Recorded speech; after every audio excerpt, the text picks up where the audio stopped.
शुक्रवारी 14 जूनला उच्च व तंत्र शिक्षण मंत्री चंद्रकांत पाटील यांनी मुंबईमध्ये पत्रकारांशी संवाद साधला। मराठा समाजाला आरक्षण आणि इतर सुविधा देऊनही समाजात असंतोष असल्याचं त्यांनी म्हटलं। यासोबतच योजनांची माहिती मराठा समाजापर्यंत पोहोचवण्यासाठी आम्ही कमी पडलो असंही ते म्हणाले।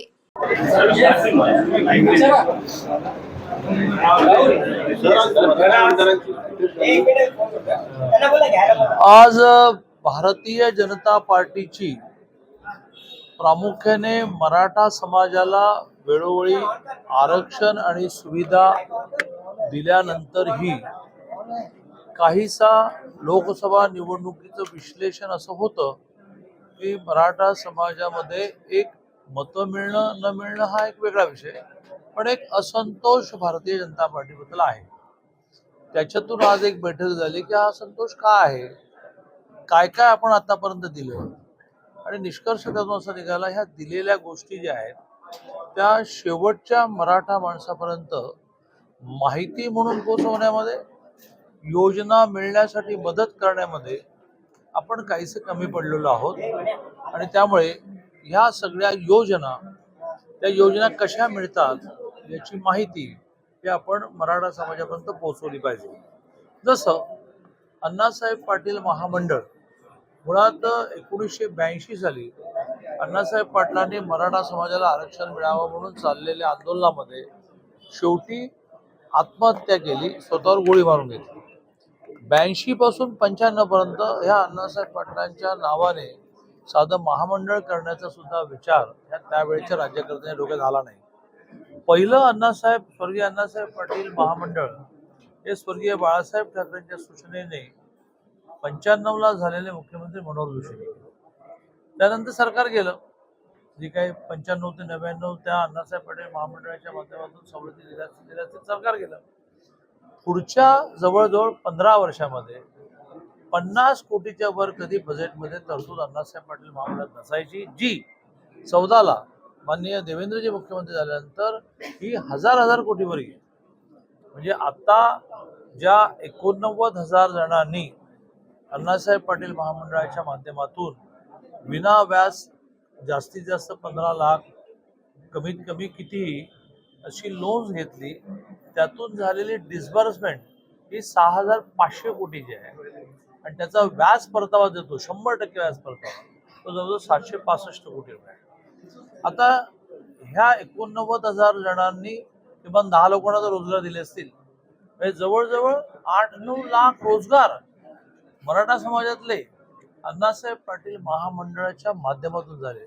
त्याची माहिती नेत्यांनाही कधी कधी नसते, कार्यकर्त्यांनाही नसते आणि समाजालाही नसते की 82 साली यांनी आत्महत्या केली, महामंडळ स्थापन व्हायला 95 उजाडलं, महामंडळ हे युतीच्या काळामध्ये झालं, युतीचं राज्य गेल्यानंतर 50 कोटी दरवर्षी द्यायचे, देवेंद्र आले तर 1000 कोटी वर्षाला द्यायला लागले, माहितीच नसते।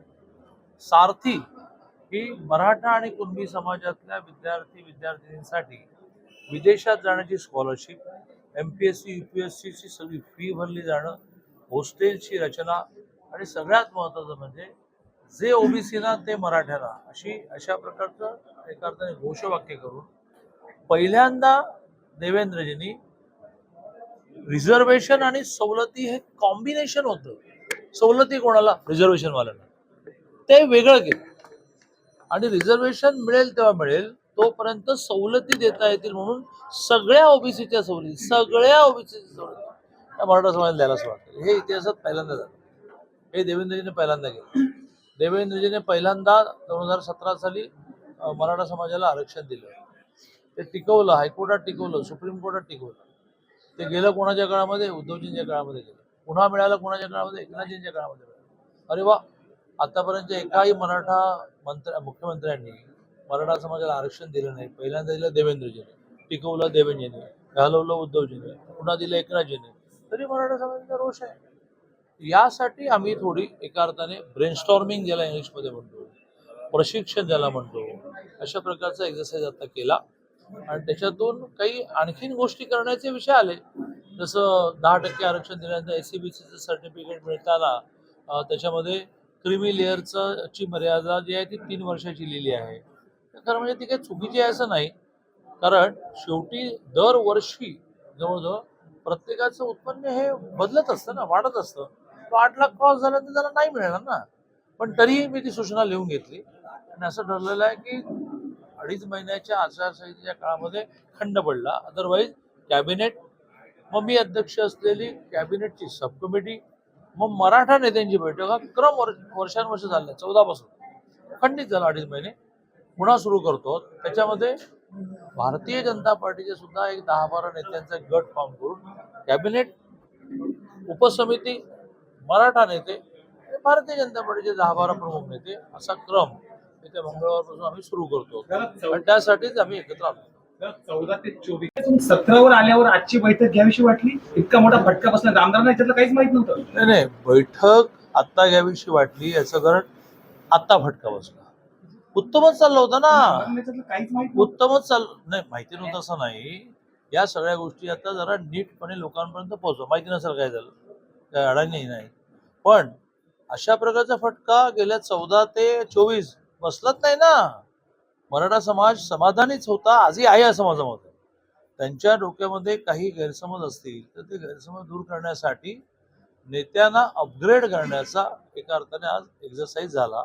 अपग्रेडचा अर्थ शून्य नाही, अपग्रेडचा अर्थ काही आहे, त्याच्यामध्ये काही जोड नाही. दादा, परंतु सरकारने अनेक योजना राबवल्या, तुमचेच आमदार जे आहेत ते मराठा समाजापर्यंत हे गेले नाहीत का?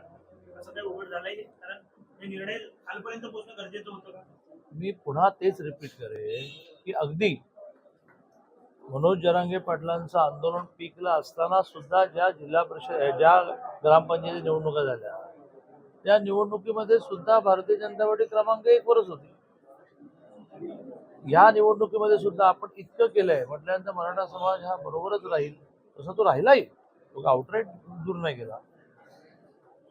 जी निवडून येण्यासाठी मतं लागतात त्या मतांमध्ये ज्या अनेक कारणाने कमतरता आली, त्याच्यामध्ये एक कारण लक्षात आलं की मराठा समाजाला आपण ज्या सुविधा दिल्या, आरक्षण दिलं, त्याच्यातून मराठा समाजातली हजारोच्या संख्येने 89,000 तर अण्णासाहेब पाटील महामंडळाची संख्या आहे. या सगळ्यांना आपण नीट मोबिलाइज करू शकलो नाही, मोटिवेट करू शकलो नाही आणि त्यामुळे नेत्यांचं आणि कार्यकर्त्यांचं सरकारने केलेल्या कामांचं, योजनांचं ब्रशिंग करणं, अपग्रेडिंग करणं, सूचना घेणं आणि त्यांना समजणं की हे पोचवा लोकांपर्यंत, असा एक्झरसाइज होता. कुठेतरी विधानसभेमध्ये ही सगळी मतं मिळावीत यासाठी आता काही अभ्यास केला जाणार आहे पुढील काळात भाजप? तोच अभ्यास झाला.